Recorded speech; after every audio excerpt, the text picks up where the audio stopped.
Muchas personas miran por encima del hombro a los albañiles y obreros. Los tratan como si su trabajo valiera menos, como si fueran fácilmente reemplazables. Pero olvidan algo. Son ellos los que levantan las casas donde vivimos, las escuelas donde estudiamos y los edificios que llenan nuestras ciudades. Detrás de cada pared hay sudor, cansancio y, a veces, cosas que jamás se cuentan. Ruidos que no vienen de ninguna parte, accidentes que nadie puede explicar y obras que parecen malditas desde el primer día. Hoy voy a contarte 5 historias de terror reales de albañiles y obreros que vivieron en carne propia el lado más oscuro de la construcción. Antes de comenzar, quiero que me cuentes en los comentarios desde dónde me estás escuchando y si alguna vez trabajaste en obra o conoces a alguien que sí. Ahora sí. Sin más que decir, comencemos. Llevo 20 años levantando muros, pero nunca pensé que terminaría atrapado entre ellos. Mi nombre es Ramón Gutiérrez, tengo 47 años y he sido albañil toda mi vida adulta, como mi padre y mi abuelo antes que yo. Trabajo duro, manos callosas y la satisfacción de ver cómo algo se construye desde cero. Esa era mi vida hasta hace 3 meses, cuando acepté un trabajo en la construcción del nuevo edificio corporativo Torres del Valle. El proyecto era ambicioso. 30 pisos en tiempo récord para una importante empresa extranjera. La constructora Desarrollo Urbano Integral había ganado la licitación ofreciendo plazos que todos en el gremio sabíamos que eran imposibles de cumplir, al menos no siguiendo todos los protocolos de seguridad. Pero pagaban bien, 25% más que el promedio del mercado, y con mi hija mayor entrando a la universidad, no podía darme el lujo de rechazarlo. Desde el primer día noté irregularidades. Los andamios no cumplían con las especificaciones reglamentarias. Algunos incluso tenían piezas soldadas improvisadamente. Los arneses de seguridad no alcanzaban para todos, así que los compartíamos entre turnos. El ingeniero residente, Mauricio Vega, un joven recién graduado, parecía más preocupado por cumplir los plazos que por nuestra seguridad. Los viejos como tú se preocupan demasiado, me dijo una vez cuando señalé que estábamos usando cemento de fraguado rápido no apropiado para la estructura principal. La tecnología avanza, todo está calculado. Pero yo sabía que las prisas en construcción siempre cobran facturas, tarde o temprano. Lo había visto muchas veces, estructuras que colapsan años después, grietas que aparecen tras la primera temporada de lluvias, o peor aún, accidentes durante la obra misma. La presión aumentaba cada semana. Los retrasos en la entrega de materiales se compensaban con jornadas extendidas. 12 horas bajo el sol, mezclando cemento, levantando muros, ajustando hierros. Mi cuerpo de 47 años resentía cada minuto extra, pero el cheque quincenal hacía que valiera la pena. O eso me decía a mí mismo. Fue a mediados del tercer mes cuando ocurrió el primer incidente serio. Estábamos terminando el piso 18, y Joaquín, un compañero de apenas 22 años, cayó desde un andamio defectuoso. Se salvó porque logró aferrarse a una viga del piso inferior, quedando con fracturas en ambos brazos. La obra se detuvo apenas mediodía. Al siguiente, ya había un reemplazo para Joaquín y el incidente se registró como error humano. «Esto está mal», le comenté a Ernesto, mi compañero más cercano. «Deberíamos reportarlo a la Secretaría del Trabajo». «¿Y perder el empleo?», respondió sin apartar la vista de la mezcla que preparaba. «Tengo 3 bocas que alimentar, Ramón. No todos tenemos la antigüedad que tú tienes para conseguir trabajo fácil en otro lado».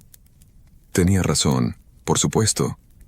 En este negocio, quejarse equivale a ponerse una etiqueta de problemático que te persigue de obra en obra. La semana pasada comenzamos a trabajar en el piso 22. El viento a esa altura era considerable, haciendo que el transporte de materiales fuera particularmente peligroso.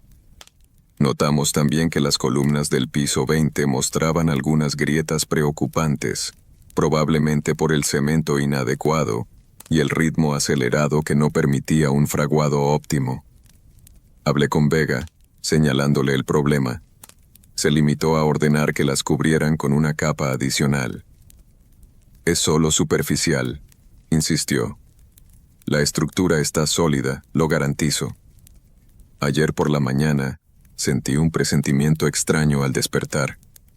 Mi esposa Claudia lo notó durante el desayuno. ¿Estás bien?, preguntó mientras me servía café. Sí, solo cansado. Mentí. No quería preocuparla con mis temores sobre la seguridad de la obra. Llegué a las 7:30 de la mañana como siempre. El cielo amenazaba lluvia, lo que complicaría el trabajo en los pisos superiores. Me asignaron seguir con el levantamiento de muros divisorios en el piso 22, junto con otros 4 compañeros. El material llegaba mediante el malacate exterior, un sistema precario pero rápido para subir cargas. Alrededor de las 11 de la mañana, escuché un crujido que me heló la sangre.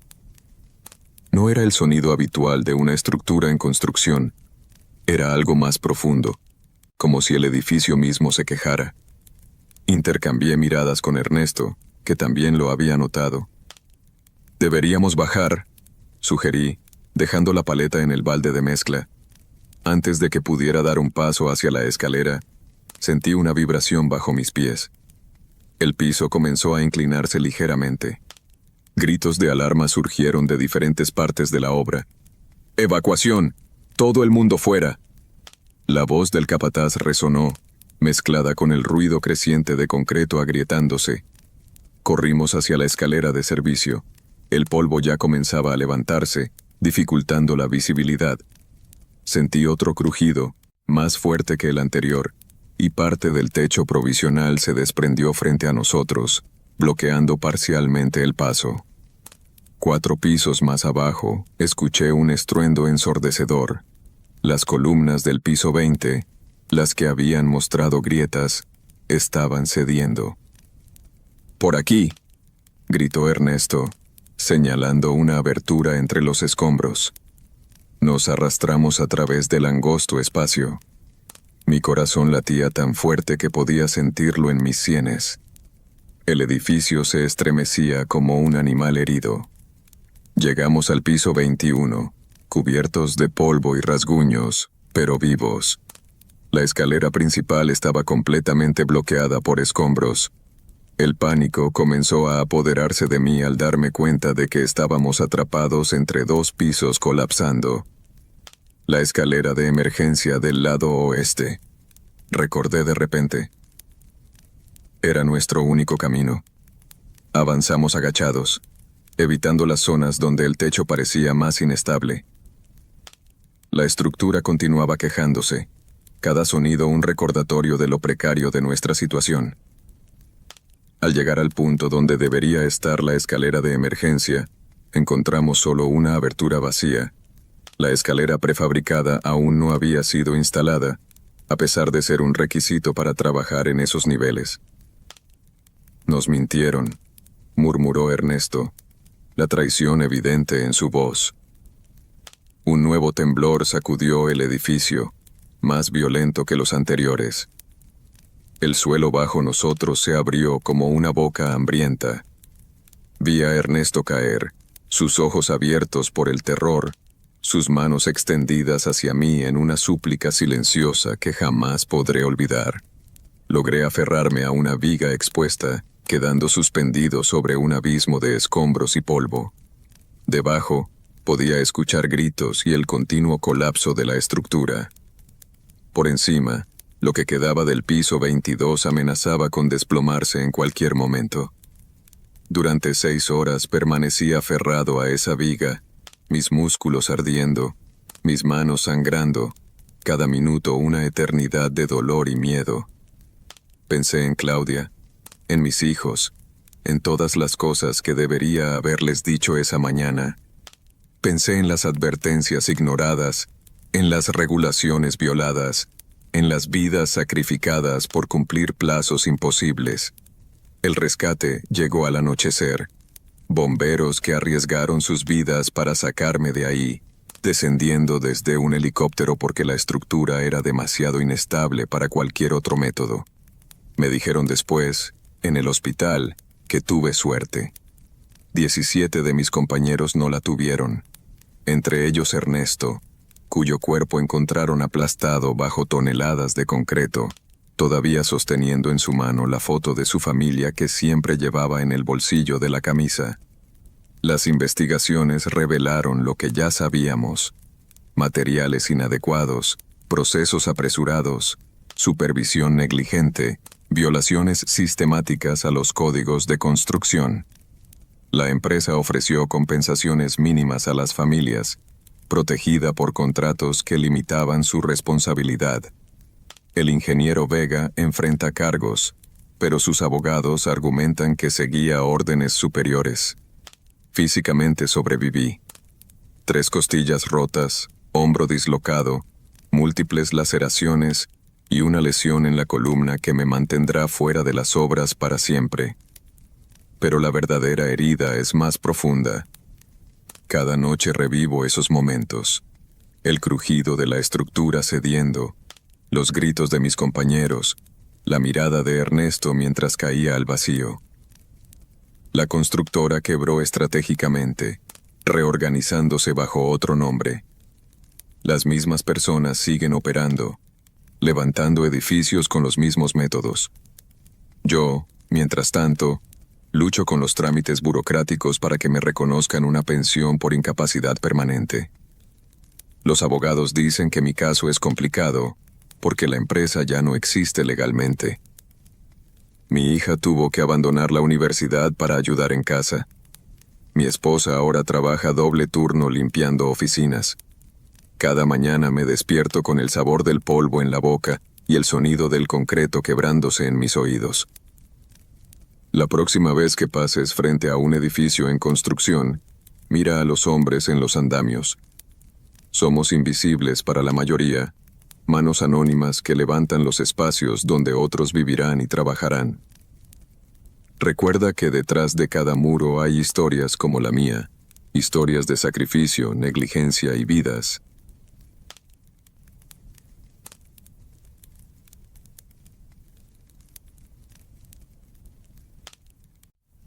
Me llamo Daniel Herrera, tengo 34 años y llevo 12 como electricista. O debería decir llevaba, porque después de lo que pasó en la construcción del centro comercial Arcos Plaza, no creo que vuelva a trabajar nunca.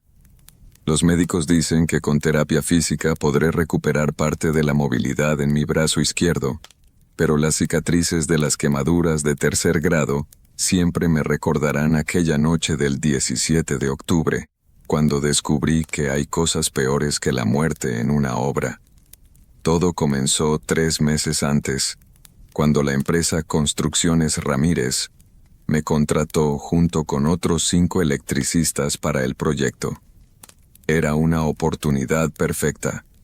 Buen sueldo, horario flexible y la promesa de un contrato a largo plazo si el trabajo quedaba bien. Con una hipoteca recién adquirida y mi esposa Laura embarazada de nuestro primer hijo, no dudé en aceptar. Desde el principio, notamos que algo no andaba bien con los tiempos del proyecto. El centro comercial debía inaugurarse en 6 meses, un plazo ridículamente corto para una estructura de 5 pisos con más de 200 locales. El ingeniero eléctrico, Mauricio Velázquez, un hombre de unos 50 años con perpetuas ojeras y nerviosismo constante, nos explicó la situación en nuestra primera reunión. Los planos han cambiado 3 veces en el último mes, confesó, desplegando los diagramas en la mesa provisional de la obra. La instalación eléctrica que ven aquí debe estar terminada en 12 semanas, no en las 20 que serían lo normal.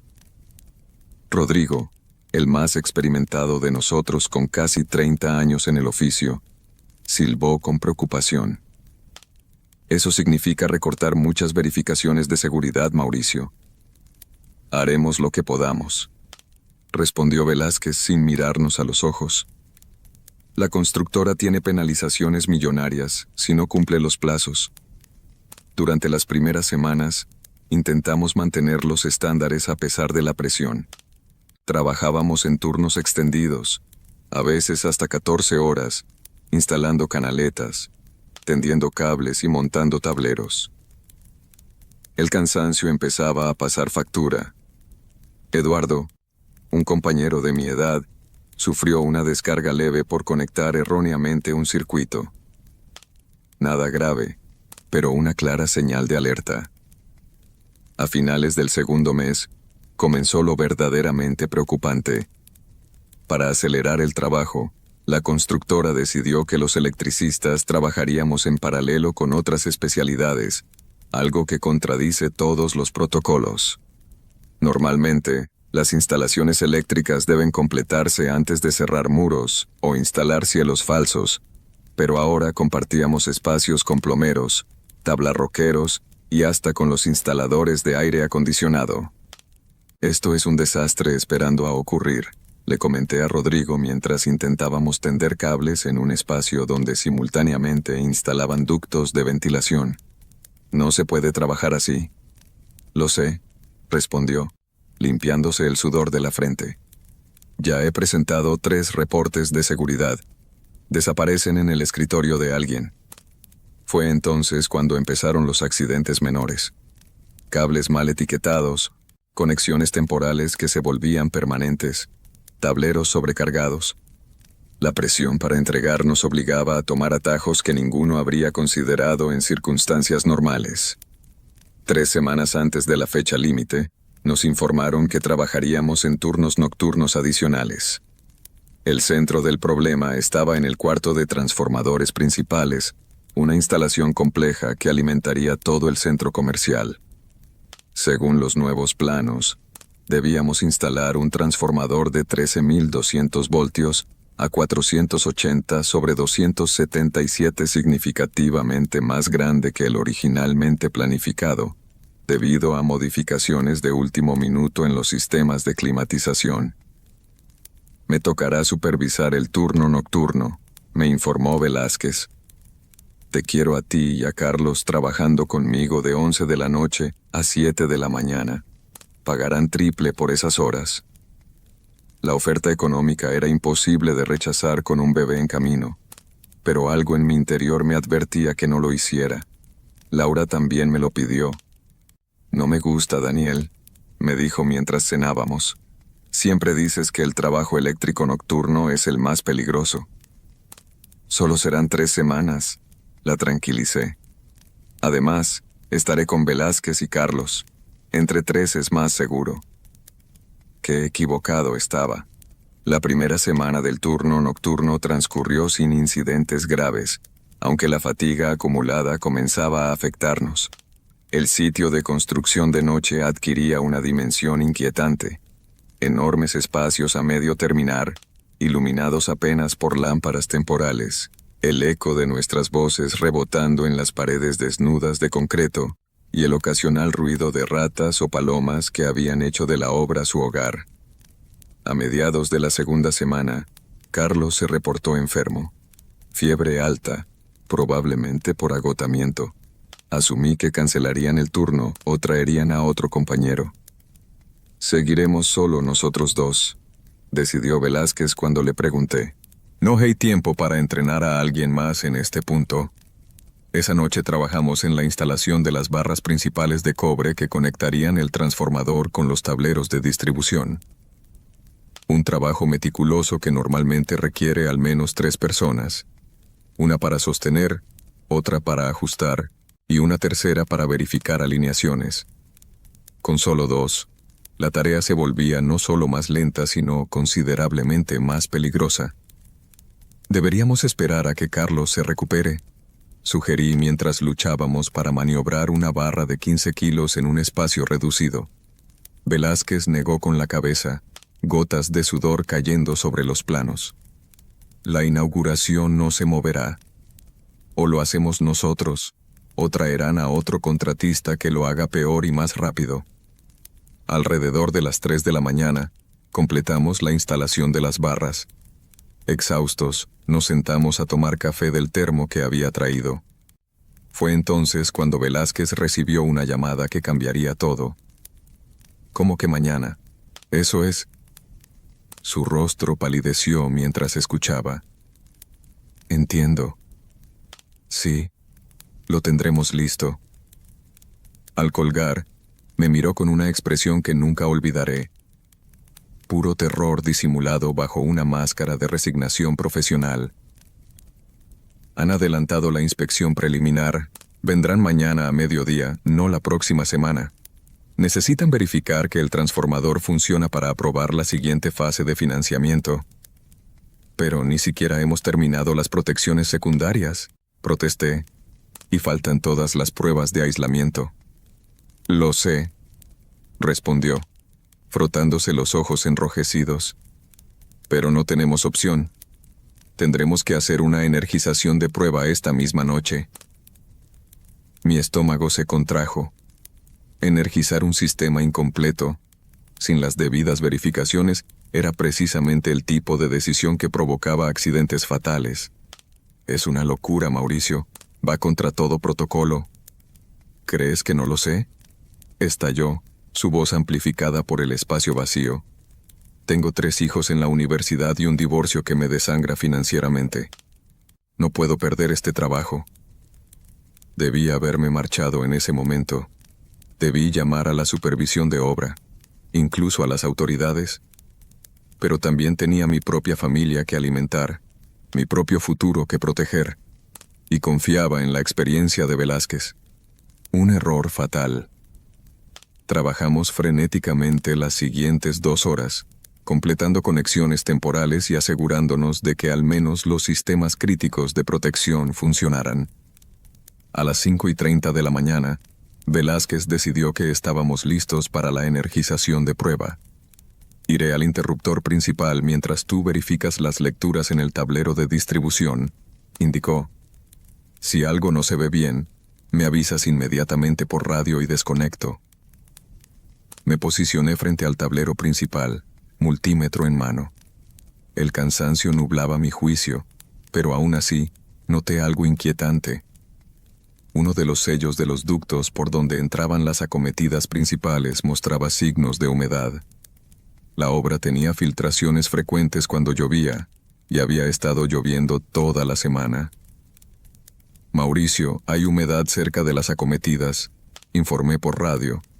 Deberíamos revisar antes de energizar. Hubo un momento de estática antes de su respuesta. No hay tiempo. Son solo unas gotas. El sistema está aislado para soportar eso. No estoy seguro. Creo que... Daniel. Me interrumpió, su voz tensa. Si no hacemos esto ahora, no lo haremos nunca. La inspección es en 6 horas. Tragué saliva y asentí, aunque él no podía verme. Entendido. Estoy listo. Energizando en 3, 2, 1. El ruido inicial fue sutil, apenas perceptible. Un zumbido ligeramente más agudo de lo normal cuando el transformador cobró vida. Los medidores comenzaron a registrar voltajes, aparentemente correctos. Por un momento, pensé que todo estaría bien. Entonces lo vi. Una gota de agua deslizándose por uno de los cables principales hacia la conexión. Instintivamente, di un paso atrás mientras levantaba la radio. Mauricio, corta la energía, hay agua en la... No terminé la frase. Un destello cegador, seguido de una explosión ensordecedora, me lanzó contra la pared. El dolor fue inmediato e indescriptible, como si miles de agujas incandescentes penetraran simultáneamente mi brazo y costado izquierdos. El olor a carne y cabello quemados llenó mis fosas nasales mientras caía al suelo. Los siguientes minutos son fragmentos confusos. Recuerdo arrastrarme lejos del tablero en llamas, gritando por Mauricio. Recuerdo la oscuridad total cuando los sistemas de emergencia fallaron. Y recuerdo el momento en que, desorientado y en shock, abrí la puerta equivocada. En vez de encontrar la salida, me hallé en un área de la construcción completamente a oscuras, sin la linterna de mi casco, que había perdido en la explosión. Avancé guiándome por las paredes. Mi mente, embotada por el dolor, no registró inmediatamente que el suelo bajo mis pies ya no era firme. Estaba en un área donde habían removido el piso para futuras escaleras mecánicas. Un vacío de 4 metros me esperaba. La caída fue breve pero devastadora. Aterricé sobre mi pierna derecha, escuchando el crujido inconfundible del hueso al romperse. El dolor del brazo quemado parecía ahora secundario comparado con la agonía que irradiaba desde mi pierna hasta mi columna. Allí quedé, atrapado en la oscuridad, entre barras de refuerzo y escombros, incapaz de moverme, gritando hasta quedarme afónico. Nadie podía escucharme. El turno diurno no llegaría hasta dentro de horas, y Velázquez no tenía forma de saber qué había sido de él. Fueron casi 5 horas de tormento, desangrándome lentamente, entrando y saliendo de la conciencia, alucinando por momentos que Laura estaba a mi lado, sosteniendo mi mano. Cuando los primeros trabajadores llegaron y escucharon mis débiles gemidos, había perdido tanta sangre que los paramédicos inicialmente dudaron que sobreviviría al traslado. Mauricio Velázquez no tuvo mi suerte. Lo encontraron junto al interruptor principal, electrocutado cuando intentaba cortar la energía. Su cuerpo estaba tan carbonizado que lo identificaron solo por las llaves y el teléfono móvil que llevaba en el bolsillo. La investigación posterior determinó múltiples violaciones a los códigos de seguridad. La filtración de agua había estado presente durante semanas, reportada y nunca atendida. Los sistemas de respaldo que deberían haber prevenido la sobrecarga estaban incompletos. Los extintores del cuarto eléctrico habían sido removidos temporalmente para ser recargados. La constructora ofreció un acuerdo extrajudicial para evitar el escándalo, apenas suficiente para cubrir los gastos médicos y compensar parcialmente la incapacidad permanente que me dejó el accidente. Mi hijo nacerá en 2 meses, y en vez de recibirlo con brazos fuertes y la promesa de enseñarle mi oficio, lo recibiré con cicatrices que lo asustarán y una pierna que nunca volverá a funcionar correctamente. Cada noche, cuando el dolor me despierta, revivo aquellos momentos, la gota deslizándose por el cable, el destello cegador, la oscuridad absoluta, la caída interminable. Mi mente tortura con imágenes de lo que pudo ser, si hubiera insistido más, si hubiera rehusado trabajar, si hubiera revisado el ducto antes. El centro comercial Arcos Plaza abrió sus puertas 6 semanas después del accidente, con una pequeña placa conmemorativa para Mauricio en un rincón poco visible. Los locales se llenaron de tiendas elegantes y restaurantes de moda. Nadie que compra allí sabe que sus luces, sus escaleras mecánicas, sus fuentes danzantes funcionan gracias a instalaciones construidas con prisas, sudor y sangre. Y mientras ellos disfrutan, yo me pregunto cuántos otros edificios que visitamos diariamente esconden historias similares detrás de sus relucientes fachadas. Cuántos trabajadores como yo pagaron con sus cuerpos el precio de la prisa y la negligencia, y cuántos más lo harán mañana.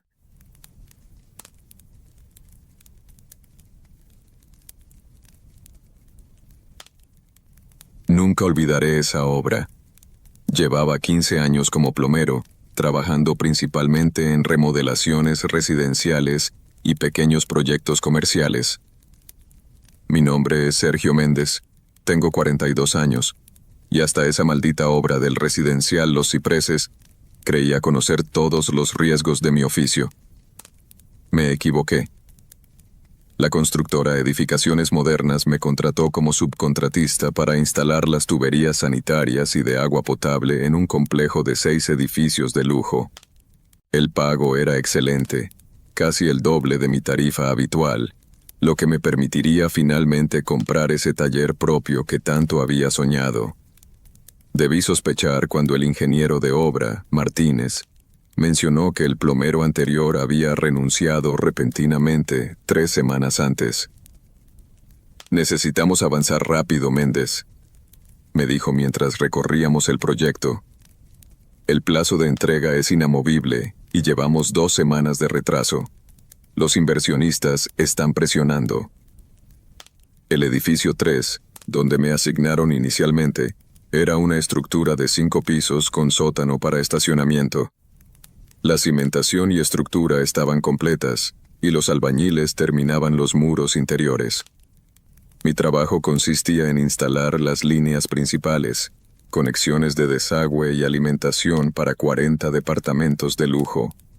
Desde el primer día noté irregularidades. Los planos hidráulicos no coincidían con la estructura real. Algunos muros donde debían ir tuberías principales habían sido construidos sin las preparaciones necesarias. Cuando lo señalé, Martínez se limitó a decir: «Improvisa, para eso te pagamos bien». La primera semana transcurrió con relativa normalidad dentro del caos típico de una obra grande. Trabajaba con mi ayudante, Tomás, un muchacho de 22 años con potencial pero poca experiencia. Juntos íbamos resolviendo los problemas que surgían, adaptando instalaciones, rompiendo y resanando muros cuando era necesario. Fue durante la segunda semana cuando comencé a notar algo extraño en el sótano. Al instalar las tuberías principales de drenaje, descubrí que el concreto de la cimentación tenía una textura irregular, con zonas donde parecía no haber fraguado correctamente. «Esto no se ve bien», le comenté a Javier, el maestro albañil más experimentado de la obra. «El concreto parece poroso, como si lo hubieran preparado con demasiada agua». Javier miró alrededor para asegurarse de que estábamos solos. «No es el único problema. Fíjate en las columnas del ala este. Tienen menos acero de refuerzo del que marca el plano. Lo sé porque yo mismo las armé y me ordenaron reducir el material». Un escalofrío recorrió mi espalda. No era simple negligencia. Era una decisión deliberada para ahorrar costos. Esa tarde, mientras instalaba una línea de drenaje en la losa del primer piso, noté que al perforar, el concreto se desmoronaba como si fuera arena compactada. En algunos puntos, podía desprenderlo con las manos. Tomé fotografías con mi celular y decidí que hablaría directamente con el director de obra al día siguiente. Pero esa conversación nunca ocurrió. Al llegar a la obra la mañana siguiente, Martínez me asignó inmediatamente al edificio 5, el más alejado del complejo. «Necesitamos acelerar el trabajo allá», explicó. «Es prioridad absoluta. Manda a Tomás a continuar con lo que estabas haciendo aquí». Aunque me pareció sospechoso el cambio repentino, no podía negarme sin arriesgar el contrato.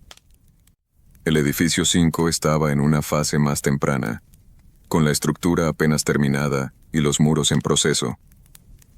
Pasé 2 días instalando las tuberías principales en condiciones deplorables. La presión era constante para terminar más rápido, con supervisores verificando mi avance casi por hora. La tarde del jueves, mientras conectaba una línea de suministro en el tercer piso, escuché un estruendo seguido de gritos provenientes de la dirección del edificio 3. Desde mi posición, vi una nube de polvo elevándose. Sin pensarlo 2 veces, bajé corriendo. Lo que encontré fue una escena de pesadilla. Una sección completa del primer piso se había colapsado sobre el sótano, llevándose consigo a varios trabajadores. Entre los escombros, distinguí la playera roja de Tomás. El caos se apoderó de la obra. Gritos, órdenes contradictorias, trabajadores corriendo en todas direcciones. Ignorando al supervisor que ordenaba mantener la calma y no acercarse, me lancé hacia los escombros, buscando desesperadamente a mi ayudante. Lo encontré atrapado bajo una viga de concreto, solo su torso y cabeza visibles. Estaba consciente, pero su respiración era superficial y dificultosa. «Tranquilo, muchacho, te vamos a sacar», le dije, intentando mantener la compostura mientras evaluaba la situación. La viga había caído sobre su cadera y piernas, aplastándolas contra el suelo de concreto. No, siento mis piernas, murmuró Tomás. Duele mucho, don Sergio. Otros trabajadores se acercaron para ayudar. Intentamos levantar la viga con palancas improvisadas, pero era demasiado pesada y cualquier movimiento provocaba que Tomás gritara de dolor. Pasaron 45 minutos antes de que llegaran los servicios de emergencia. Para entonces, habíamos localizado a 4 trabajadores atrapados, 2 de ellos ya sin vida. La expresión en el rostro del paramédico que examinó a Tomás me dijo todo lo que necesitaba saber antes de que pronunciara palabra. Está sufriendo aplastamiento severo, me explicó en voz baja. Cuando retiremos la viga, podría sufrir un shock hipovolémico por el síndrome de reperfusión. Necesitamos equipo especializado. Tomás murió 3 horas después, mientras las grúas especiales llegaban al sitio. Su última mirada, fija en mí, contenía una pregunta que nunca verbalizó, pero que entendí perfectamente. ¿Por qué me mandaron ahí? La respuesta llegó 2 días después, cuando los peritos comenzaron su investigación. El colapso había ocurrido exactamente en la zona donde yo había documentado las irregularidades.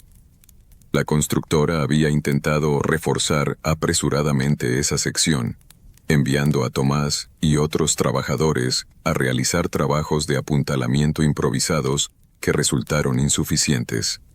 Cuando presenté mis fotografías a los investigadores, la reacción de la constructora fue rápida y despiadada. Rescindieron mi contrato alegando incumplimiento de especificaciones técnicas y se aseguraron de difundir en el medio que yo había instalado incorrectamente las tuberías, debilitando la estructura. Un mes después, cuando la investigación comenzaba a inclinarse a mi favor gracias al testimonio de Javier y otros testigos, recibí una visita inesperada en mi casa. 2 hombres con trajes caros y sonrisas calculadas. Señor Méndez, representamos a los accionistas de edificaciones modernas, dijo uno, extendiendo una tarjeta elegante. Queremos resolver esta situación de manera beneficiosa para todos. Me ofrecieron una cantidad considerable, suficiente para abrir no 1 sino 3 talleres propios, a cambio de mi silencio y la retractación de mis declaraciones. Cuando les recordé que Tomás y otros 3 trabajadores habían muerto, su respuesta fue glacial. Accidentes ocurren en la construcción. Usted lo sabe. La pregunta es si quiere arruinar su carrera y quizás su vida por algo que no puede cambiar. La amenaza implícita era clara. Varios testigos ya habían reconsiderado sus declaraciones. Javier había desaparecido misteriosamente, supuestamente regresando a su pueblo natal. No acepté el dinero, pero tampoco pude seguir adelante. A las 2 de la mañana de un martes, mi taller provisional fue consumido por un incendio accidental que destruyó todas mis herramientas y el poco material probatorio que conservaba. El mensaje era claro. Hoy, 3 años después, el residencial Los Cipreses es un elegante complejo donde familias adineradas viven sin conocer los cimientos de sangre sobre los que se levantaron sus hogares. La constructora cambió de nombre después de una reestructuración corporativa, pero los mismos ejecutivos siguen al frente. Yo sobrevivo haciendo pequeños trabajos informales, vetado efectivamente de cualquier proyecto importante. Cada noche, veo el rostro de Tomás en mis pesadillas. Confió en mí, y lo envié a una trampa mortal. A veces paso en auto frente al residencial y me pregunto cuánto tiempo pasará antes de que otros defectos emerjan. ¿5 años? ¿10?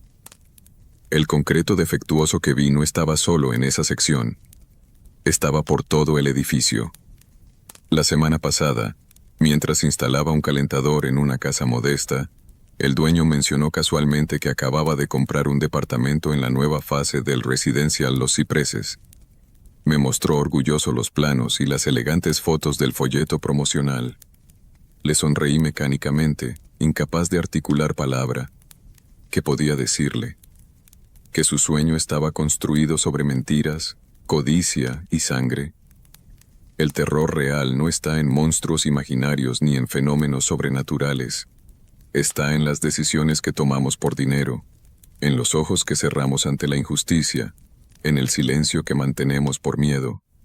Está en saber que en este preciso momento, en alguna otra obra, otro plomero, otro albañil, otro electricista, está viendo irregularidades, y tendrá que decidir entre hablar y arriesgarlo todo, o callar y cargar con esas muertes futuras en su conciencia. Las tuberías que instalé en ese edificio algún día fallarán. El concreto defectuoso seguirá deteriorándose silenciosamente. Y cuando ocurra la próxima tragedia, cuando familias enteras sufran lo que podrían haber evitado, una parte de mí morirá de nuevo, sabiendo que pude hacer más, que debí arriesgar más. Mientras tanto, cada día reviso meticulosamente las noticias locales, esperando no encontrar el encabezado que temo. Colapso en residencial Los Cipreses. Porque cuando eso ocurra, y estoy seguro de que ocurrirá, todos los que callamos seremos tan culpables como quienes vertieron ese concreto defectuoso y recortaron ese acero de refuerzo. La verdadera pesadilla no es lo que ya pasó, es lo que sé que vendrá.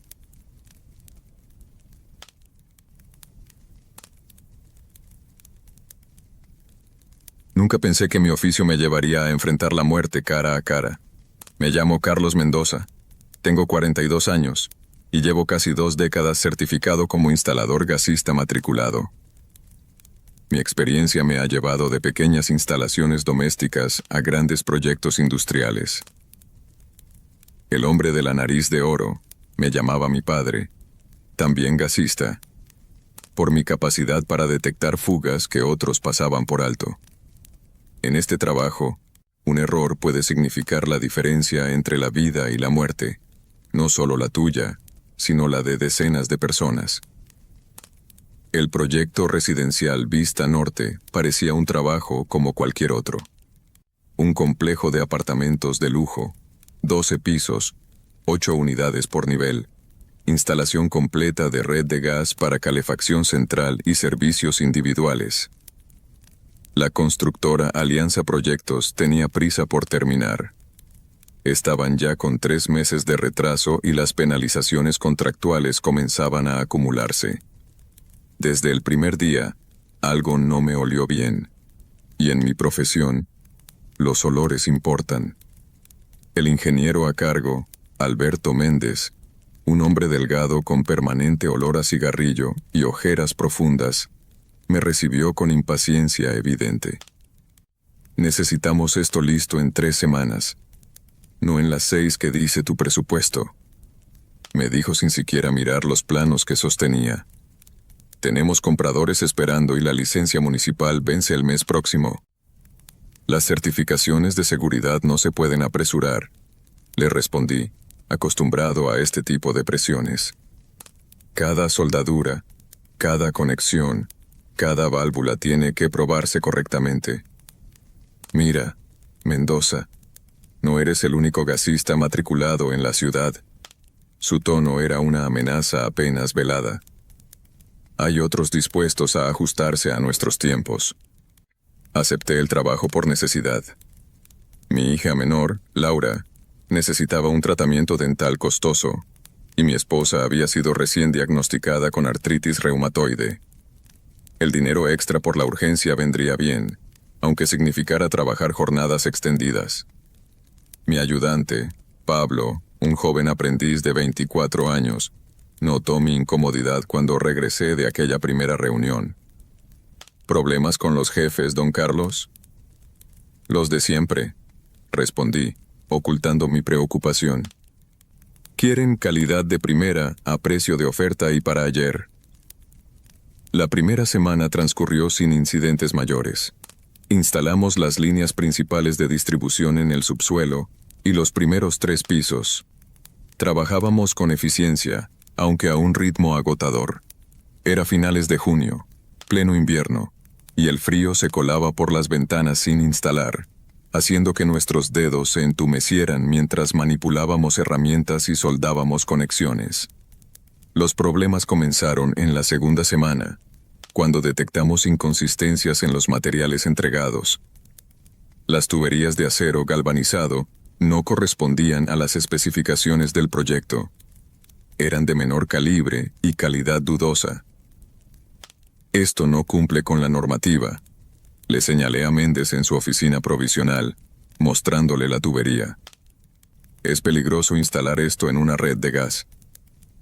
Son materiales homologados, respondió, extendiendo un certificado que, al examinarlo, noté tenía inconsistencias en sellos y firmas. Además, irán empotrados en muros. Nadie los verá. No se trata de estética, ingeniero. Es seguridad básica. Su respuesta fue directa.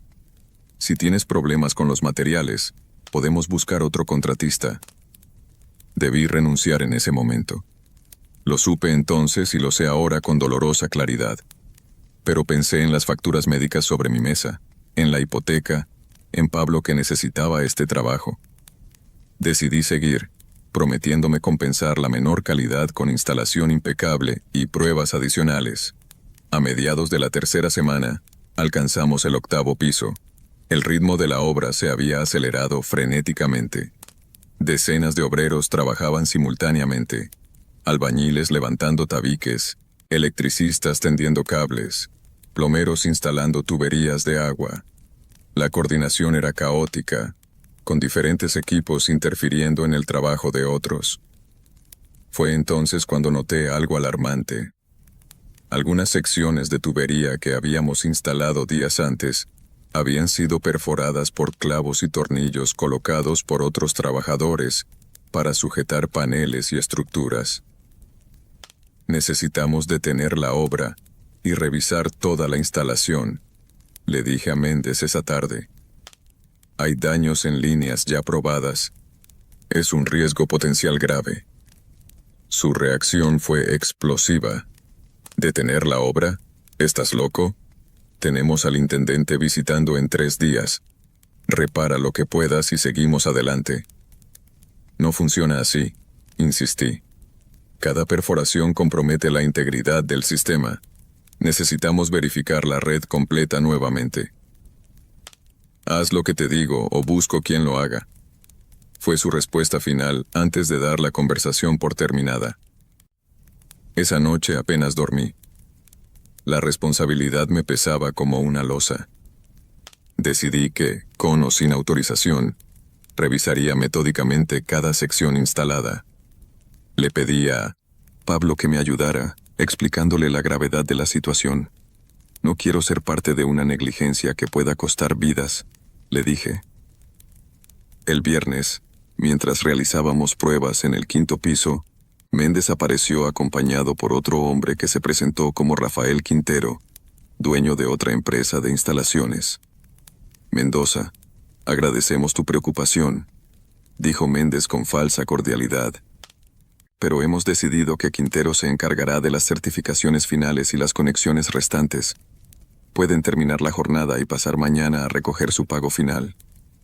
Estás cometiendo un error, respondí, sintiendo cómo la indignación y el miedo se mezclaban en mi estómago. Hay secciones comprometidas que requieren reemplazo, no simples reparaciones.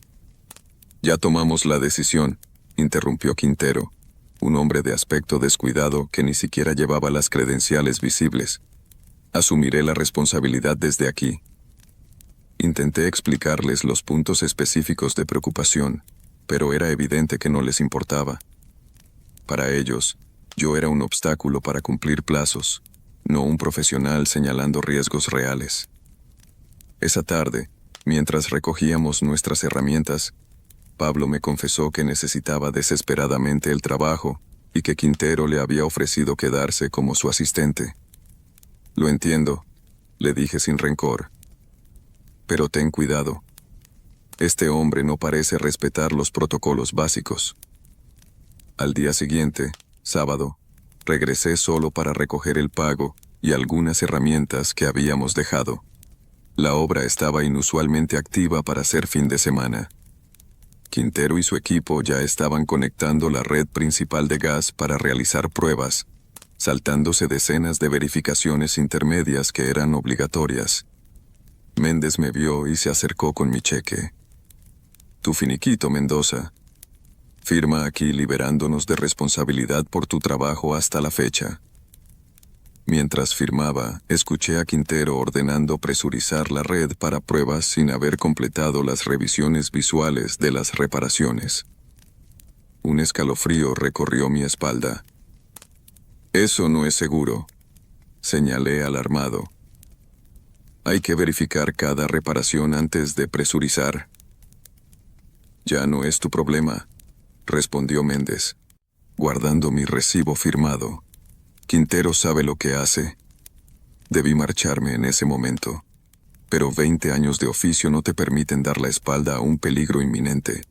Me dirigí hacia donde Quintero supervisaba la presurización, determinado a hacerle entender el riesgo. Estaba a mitad del pasillo del 7º piso cuando lo sentí. Ese olor característico, ligeramente dulzón, del mercaptano que se añade al gas natural para hacerlo detectable. Una fuga, y por la intensidad, no era pequeña. «¡Corten el suministro!», grité, corriendo hacia la válvula principal. «¡Hay una fuga!». Fue entonces cuando escuché ese silbido agudo, como una serpiente furiosa, proveniente del muro a mi derecha. Una perforación en la tubería principal, justo donde habían instalado un soporte para cableado eléctrico. Todo sucedió en cuestión de segundos. El destello inicial, casi imperceptible. Luego, un rugido ensordecedor, como si el aire mismo se hubiera transformado en una bestia rabiosa. Una onda expansiva que me lanzó contra la pared opuesta con fuerza brutal. Cuando recuperé la conciencia, el infierno me rodeaba. Llamas que devoraban ávidamente los materiales de construcción, humo negro que oscurecía todo, gritos distantes que se mezclaban con el crepitar del fuego. Mi pierna derecha estaba atrapada bajo un panel derribado, y el dolor me indicaba que estaba fracturada. Intenté liberarme, pero cada movimiento enviaba oleadas de agonía por todo mi cuerpo. El humo se hacía más denso, dificultando cada respiración. Con desesperación, arrastré mi cuerpo usando solo los brazos, centímetro a doloroso centímetro, hacia lo que parecía ser una salida. A través del humo distinguí una figura corriendo hacia mí. Era Pablo. Arriesgando su vida, había regresado para buscar sobrevivientes. «¡Don Carlos!», gritó al reconocerme. «Aguante, lo sacaré». Con esfuerzo sobrehumano, logró liberar mi pierna y comenzamos nuestro lento escape. El edificio gemía y crujía a nuestro alrededor, amenazando con colapsar en cualquier momento. Habíamos avanzado apenas unos metros cuando escuché ese sonido aterrador, el crujido distintivo de una estructura cediendo bajo su propio peso. Miré hacia arriba justo para ver cómo una sección completa del techo se desprendía. Lo último que recuerdo es empujar a Pablo con todas mis fuerzas, alejándolo de la trayectoria de los escombros. Desperté 3 semanas después en la unidad de quemados del Hospital Regional. Quemaduras de 3er grado en el 40% de mi cuerpo. Pierna derecha amputada por debajo de la rodilla. Daño pulmonar permanente por inhalación de humo tóxico. El saldo final: 17 muertos, incluyendo a Méndez y Quintero. 22 heridos graves. Pablo sobrevivió gracias a que logré empujarlo, pero sufrió quemaduras severas en brazos y espalda. La investigación oficial determinó que múltiples negligencias provocaron la tragedia: materiales inadecuados, supervisión deficiente, certificaciones falsificadas. Mi testimonio desde la cama del hospital fue crucial para establecer responsabilidades. La constructora enfrentó demandas millonarias y sus ejecutivos, cargos criminales. Pero nada de eso me devolvió mi cuerpo, ni mi capacidad de trabajar, ni la paz mental. Cada noche, en mis pesadillas, sigo oliendo ese gas, viendo ese destello inicial, sintiendo esa onda expansiva que cambió mi vida para siempre. Han pasado 2 años. Con la indemnización adaptamos la casa para mi nueva condición. Mi esposa dejó su trabajo para cuidarme. Mi prótesis permite que camine, aunque nunca volveré a subir escaleras con la agilidad que mi oficio requería. A veces visito obras en construcción como asesor de seguridad, compartiendo mi experiencia para evitar que otros cometan o toleren los mismos errores. Cuando hablo, los trabajadores escuchan. Nada comunica la importancia de los protocolos de seguridad como las cicatrices que marcan mi cuerpo. Pero en mis momentos más oscuros, cuando el dolor fantasma de la pierna perdida me despierta en la madrugada, no puedo evitar preguntarme si podría haber hecho más. Si debí insistir con más fuerza. Si debí denunciar formalmente. Si debí negarme a instalar materiales inadecuados desde el principio. El gas no perdona, solía decir mi padre. No ve condición social, no distingue entre jefe y obrero, no respeta urgencias comerciales ni plazos contractuales, y como aprendí de la forma más dura posible, tampoco ofrece segundas oportunidades.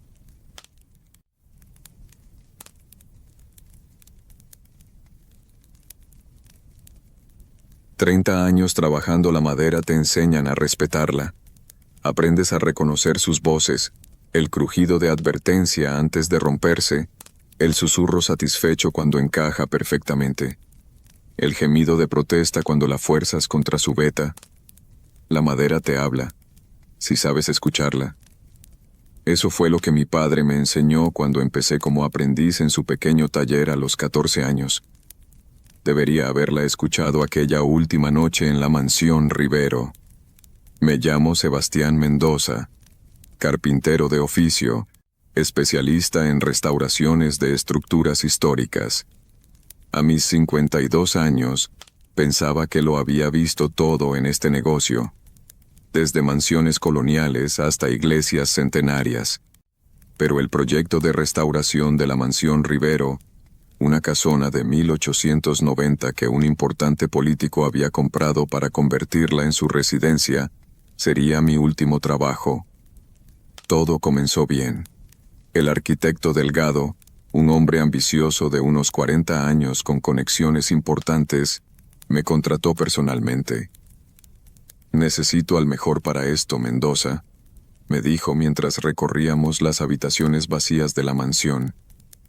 Las vigas principales son de caoba maciza de más de un siglo, irreemplazables.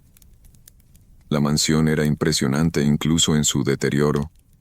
3 pisos de madera noble, escaleras labradas a mano, balaustradas con intrincados diseños que nadie se molesta en hacer hoy en día.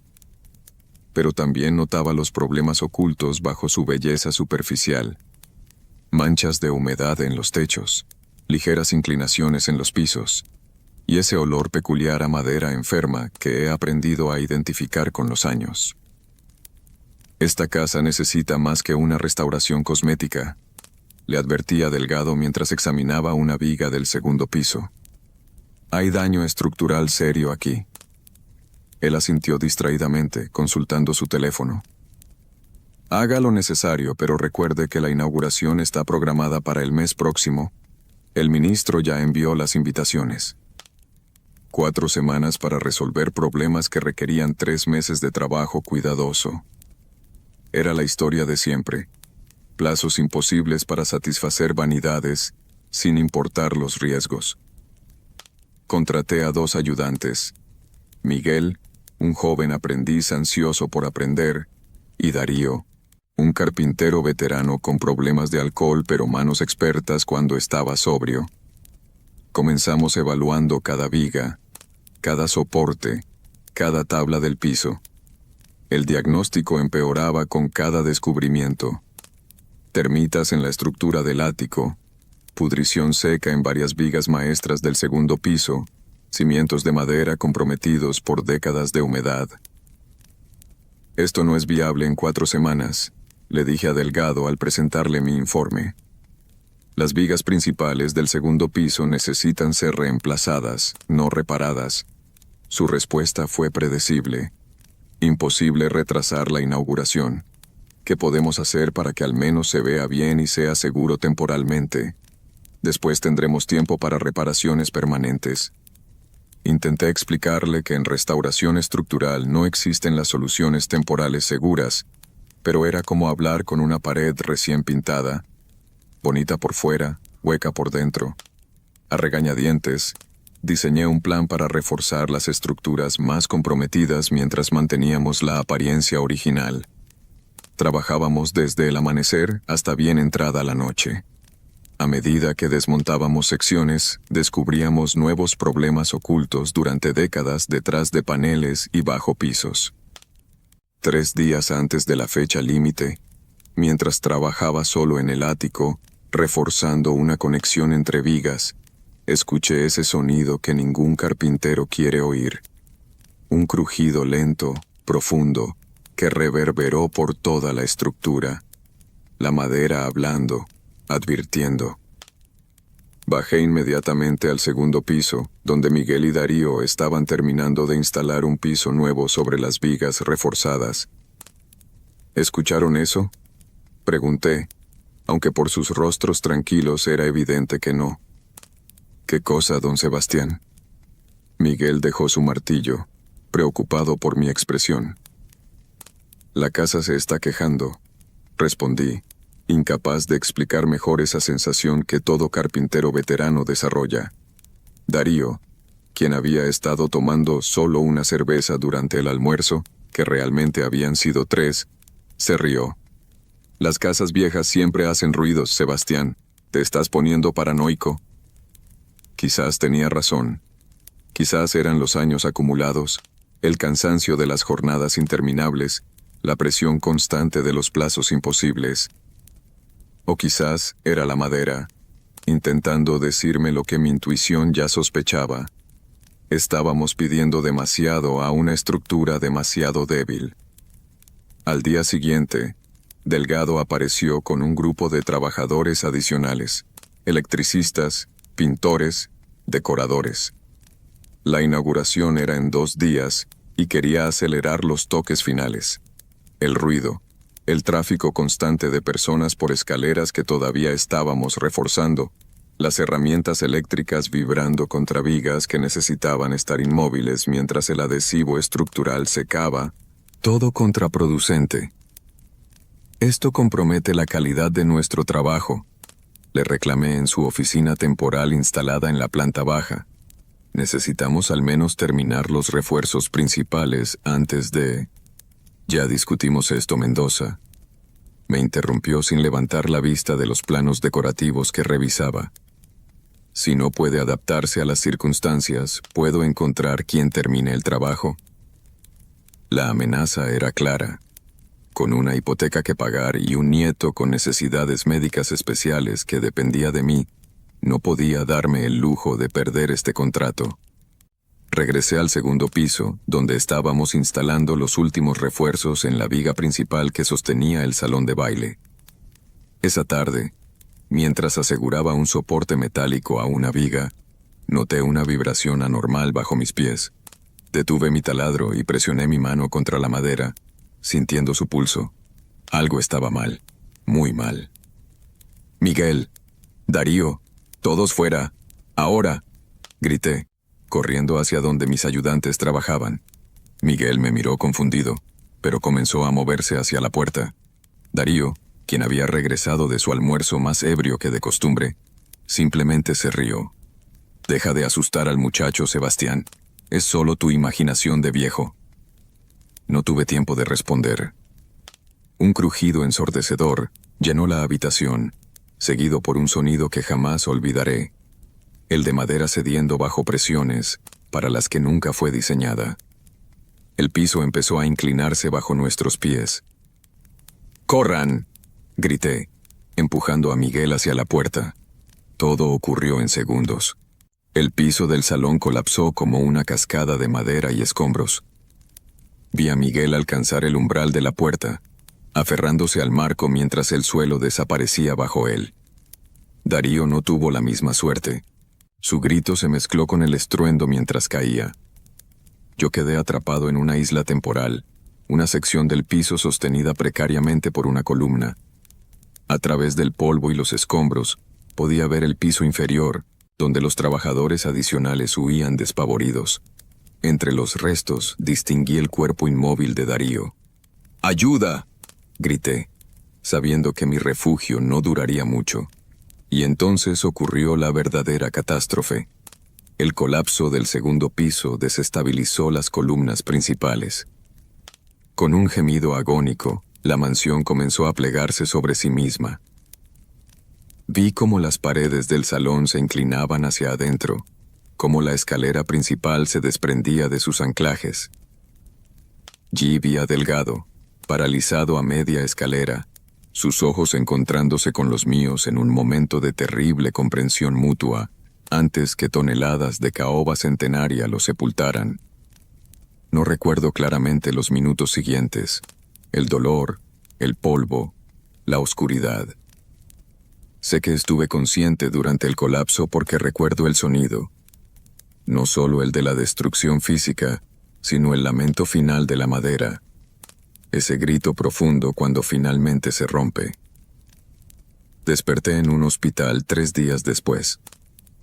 Fractura de pelvis, pierna derecha aplastada, traumatismo craneal, múltiples laceraciones. Pero vivo. Miguel también sobrevivió, aunque perdió un brazo.